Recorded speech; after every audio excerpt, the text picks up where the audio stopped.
guys, Carmen the Hospitality Visit. I do motivational videos and videos for the hospitality, giving tips and tricks to people who want to learn about the hospitalities. And in between these videos, I do funny box videos. I tell you about my experience in the hospitality. And this video is called Swiss Serve Number 2.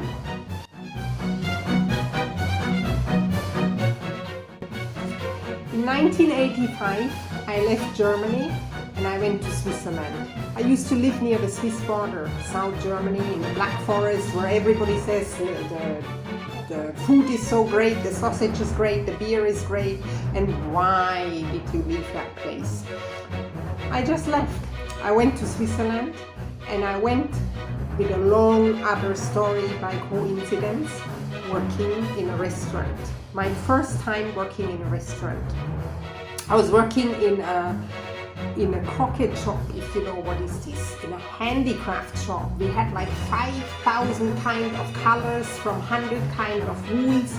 We were crocheting, carpeting, knitting, stuff like that. And the shop got sold and the owners asked us if we want to stay or leave. And the weekend before, I was at Carnival celebrations in Switzerland and I met a German girl working in a restaurant saying to me, "Oh, what are you doing? I want to go to India in an ashram to meditate and I can't find a replacement for me. Can't you work for me?" And when I talked to her, the shop I was working in was not sold. I was working there for 5 years and life was ordinary. And every Saturday, Sunday we went out. And in Switzerland, the carnival is either earlier or later than in Germany, and we had like 2 times carnival. So anyway, I met this girl on a Friday night in a restaurant and she was serving people, bringing beer, food, whatnot. We had a great time, went home at midnight, 1 o'clock, and on Monday a company comes and says, "We want to let you know the department store has been sold. We're going to be asking you the following Friday, if you want to come or go." I was 25 back then. So anyway, the next Friday came, we got lined up, 14 people, and the people and the manager, the takeover guy, whoever he was, he asked, he said, you want to come or go, come or go, come or go. And he went all the way down the line, and he didn't ask me.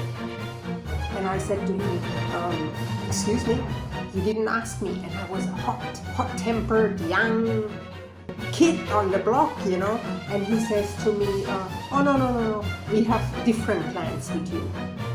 I said to him, "What are you talking about? Plans? You cannot make any plans without letting me know." I quit. That was Friday.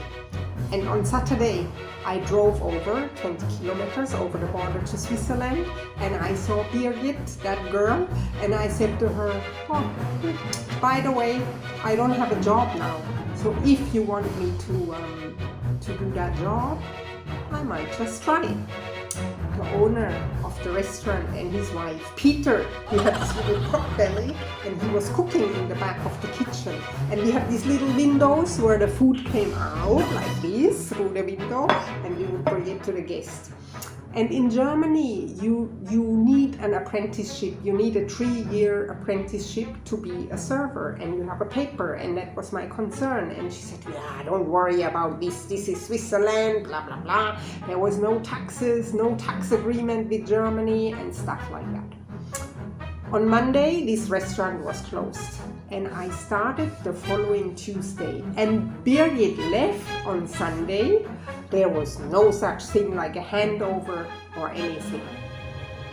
And I started on Tuesday, 11 o'clock. I came there.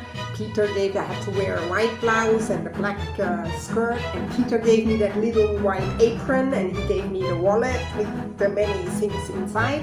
And he said, "Okay, this is how you put the pen in the cash register when you sell something and you do this and this and this." So it was quiet. Tuesday lunchtime, there was not many people, and then I had a little bit of break and I hang around, and the wife was just hanging around with the guests.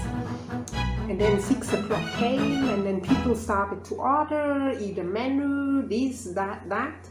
And the guy ordered schnitzel and pommes. I don't know if you guys know what is this, Wiener Schnitzel and pommes.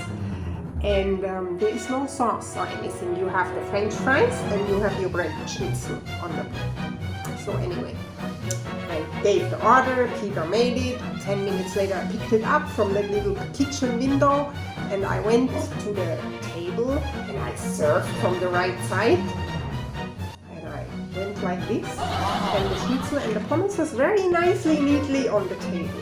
And the plate was in my hand.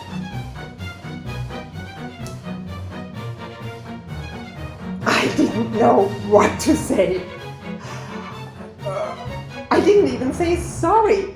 And Peter saw it out of the little window, and with his big pot belly, he came and he took the plate out of my hand, and the guest took the plate out of his hand and put the plate like this and put the schnitzel back. I said to him, "It's okay, I'll eat it."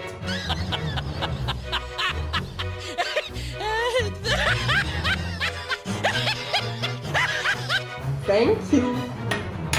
That was my second serve. After a week, I apologized to Peter and I said, "Oh my God, I don't know how many beers I dropped and what else I dropped, and some things broke." I said, "Peter, I'm so sorry. I don't think I'm made for that business." And he was laughing. He was a good, cute, nice fellow. He loved his job, his little restaurant, and he patted my shoulder and he said, "Carmen, don't worry, the guests like you." Back then I had no idea. That was the beginning of my hospitality career. Through a carnival joke, I got into waitressing. And I stayed with them. Birgit, she didn't come back for 4 months. And after 4 months, I met a guy in the restaurant who worked for a mushroom factory, a mushroom production line. I've never heard about something like that. I love mushrooms. I eat mushrooms. He came for lunch all the time.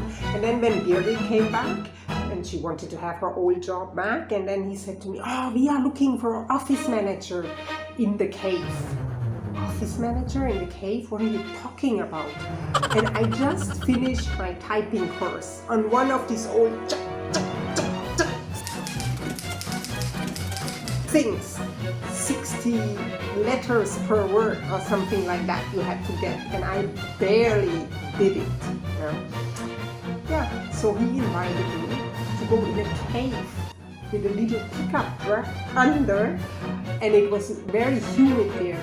They harvest gypsum there, and when the gypsum is finished, then the cave is empty, and they put beds up for the mushrooms, and the mushroom would grow there because it's a humid environment.